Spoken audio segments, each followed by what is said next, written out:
right, Bulls and Bears, we've got some big developments in the insiders selling, and this is a very huge sell. In this case, we're going to talk about that here. Who's doing the selling and why? Also, get out by March. That's what someone very big in the financial world is telling us here. So let's go ahead and get right into it. And we're going to start right here. And this is JP Morgan CEO Jamie Dimon. He sells $150 million worth of stock for the first time. And this goes, or is on the heels rather, of other big insiders selling. We see Warren Buffett, a lot of movement into cash. We see, what was the other recent one here recently? Recently it was Jeff Bezos selling just huge positions in their own company's stock. Now, what does that tell you? I mean, that tells you, obviously, they see what's happening at their own companies. We've talked recently about credit card defaults increasing. Could that be what Jamie Dimon is concerned about? JP Morgan chief Dimon cashed out $150 million of his stock. Now, that's not a lot compared to the amount of stock that Jeff Bezos unloaded. The first time the head of the largest U.S. lender has sold shares since taking charge in 2005. So even during the financial crisis, he wasn't selling. So he took over in 2005. So he went through the whole financial crisis without selling. Now he's selling some pretty big positions. Dimon, one of the largest chief executive officers on Wall Street, unloaded 821,000 shares of JP Morgan on Thursday. That's through an SEC filing. The sell-off is part of a larger plan the bank revealed in an SEC filing to sell 1 million of the 8.6 million shares Dimon and his family own. So there's even more sales coming on the way out of that bank there, out of Dimon, with his own bank stock. So what does that tell you? Please let me think what you think. Please let me know what you think about that down in comments here. But we've got some other huge news here. Let's get into what someone said here recently. This is Danielle DiMartino Booth, and this video came out just a few weeks ago, and somebody sent this to me, right? So I just wanted to highlight it, and we're not going to go through the whole video. It's like almost 30 minutes, but just briefly listen to what she says here, and then we're going to touch on it here and try to get you up to speed on what she's thinking here. All right, let's take a listen. Danielle DiMartino Booth. And this is happening when? It's happening in March. So what can we expect? Lower earnings per share across the board? You're going to expect companies to continue doing what they've been doing so aggressively in the current fourth quarter earnings season. And that's that you get an earnings report accompanied by another line item that says, and we're going to do big layoffs to cut costs. All right, so let's talk about it. So basically, fourth quarter earnings that are going to be coming out this month and into March are going to cause a lot of pain, and a lot more layoffs are going to come out of that here. So we already have all the information that we need of the insider selling, UPS laying off people because of lower package costs. We know consumers are getting tapped out, or a lot of them close to being tapped out if they're not already, with these outrageous mortgage rates and this credit card debt.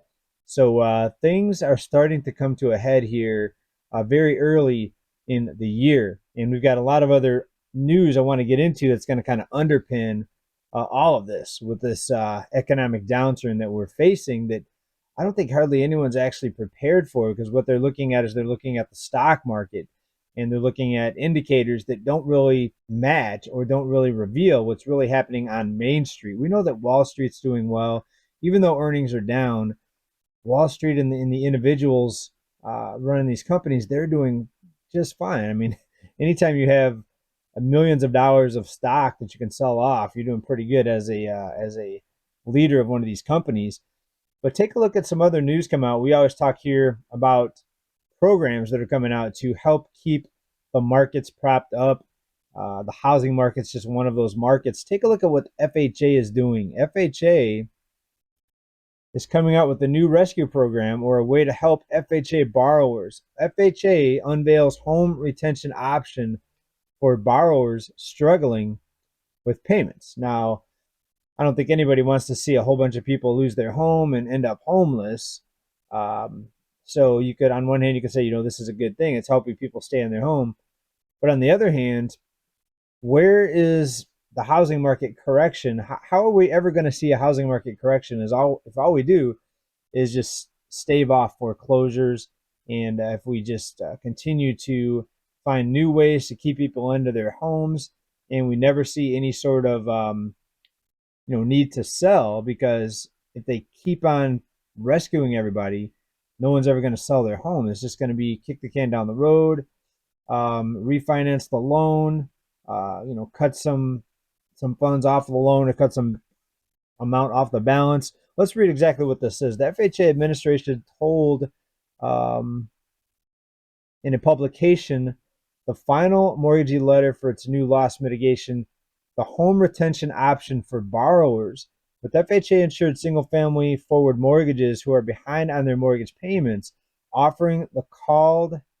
offering called the payment supplement will allow mortgage servicers to temporarily reduce a borrower's mortgage payment by using funds from a partial claim that enables the borrower to access up to 30% of the outstanding balance of their FHA insured mortgage, according to the agency. So we have government backed loans now are going to be altered and made in a way to help people that can't keep up with their payments. So again, the people that thought the housing bubble was going to bust and that home prices are going to come crashing down, I've always said here, they're going to come out with more and more programs.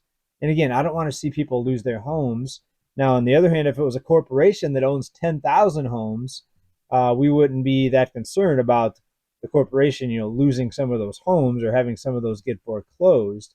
But it's not the big investment companies, it's not the corporations, it's not the hedge funds and real estate investment firms that are in trouble. It's the average family or individual that just owns their single family primary home. So that's the sad part of it.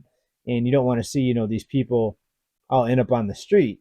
So it's getting very interesting though. And I said here, many times there's going to be a lot of rescue programs coming out here to keep things from crashing. Let's talk about the layoffs so far this year, 2024. And we're going to go to an article here. The Wall Street Journal, of course, we see the UPS guy right there. UPS, big layoffs this year, a big drop off in the number of packages being delivered. This gives you a list of companies. I think 2024 is going to be another record year, outpacing 2023, which was a record year. So I think it's going to be much worse this year. And if you listen to Danielle DiMartino Booth, we just heard from her a minute ago, March is going to be the start of the I don't know what you'd want to call it. Maybe chaos. Will it be enough to have the top group, the top 10%, start selling off their stocks? Well, you see all these other insiders selling. You have to think it's a matter of time before investors as a whole start getting the hint that something big is around the corner. And also, we have this bank rescue program that's supposed to be ending in March. And we're going to see how that plays out. I have doubts that it's going to be ended. I think it's going to be extended in some way, or maybe replaced by some other bank funding program or rescue program. We'll have to see. We're less than a month away here, less than a few weeks away from March. And it doesn't mean it's all going to happen on March 1st. It could happen during the month, could happen towards the end of the month. But March is right around the corner. So definitely be ready for something big to pop off here very soon. And back to what she said here, for just a bit here, just read the title here: aggressive layoffs coming by March. So actually what she's saying is by the end of February. If it's by March, before the end of February. So here we are, just a few days away from the end of February. All right, so let's get into some other news here. I wanted to touch on this, and I've got it saved over here. Let me just open it up. Talk about this here. More big layoffs, this time out of media groups. Here we have Vice and BuzzFeed. And you have to ask yourself, what's happening after all these years with these very popular, news programs, websites, even TV channels, with Vice, announcing these layoffs. We've got Warner Brothers. Warner Brothers Discovery shares drop 10% as company misses estimates, warns of 2024 cash flow headwinds. All-time low on ad woes. We're seeing lower ad revenue here on this platform on YouTube, and Google's reporting some problems with that as well. Let's see what else we've got to talk about here. Rocket Mortgage, fourth quarter, shows signs of improvement after $390 million loss, and that's a sign of improvement. We told you right here that the mortgage industry on this ultra low volume, the lowest volume we've seen in about 10 years, is going to see big trouble. So Rocket Mortgage, one of the leaders in the mortgage industry, despite efforts to trim expenses, Rocket Companies finished the fourth quarter with a net loss of $233 million and a full year net loss of 390. Considering the full year was 390, well, 233 just in the fourth quarter. That's huge, folks. And that was an improvement from 2022. The mortgage lender reported a net loss of $233 million in the fourth quarter, 52% lower compared to the net loss of $493 million in the fourth quarter of 2022. So that huge loss was actually an improvement compared to 2022. So take that news and do with it what you will. And we know that mortgage rates have recently climbed up right around 7% again. So expect the volume to remain very, very sluggish, and expect a lot more reports like Rocket Mortgage just put out, a lot more of that coming out of the mortgage industry. What else here? Only a couple years into the new year, the New Year's resolutions have already faded away. It looks like Planet Fitness CFO is going to retire after some pretty big layoffs there at Planet Fitness. The finance chief, who said to have played a key role in helping the company chain navigate the pandemic, plans to step down at the end of August. Planet Fitness, very affordable place. I drove by one. I guess it's just $10 a month. I don't go to gyms anymore since I have my little gym here in my garage, but pretty good deal. I know I'm surprised that they're seeing this much struggles, considering people are looking for a low cost option compared to some other gyms like 24-hour fitness we have out here in California. It's pretty popular, and I believe their monthly plan when I first started coming out here and looking for gyms, I believe it was like between $40 and $60 a month, if I remember correctly. And Planet Fitness is $10 a month. Quote, I believe now is the right time to transition finance leadership as Planet Fitness enters its next phase of growth. Is it the next phase of growth, or is it the next phase of non-growth or layoffs? The company said there were disagreements over the decision to terminate 9% of the employees at the company from its headquarters. How many of these people are being replaced by AI, or how much of it's just a slowdown in business because consumers are getting tapped out? So another one, Planet Fitness, folks. Please let me know down in comments, what do you see coming by March, or let's say before the end of March, because we know that bank rescue program is going to be expiring too. But if we listen to Danielle DiMartino Booth, she's talking about something by March. So what do you see on the horizon?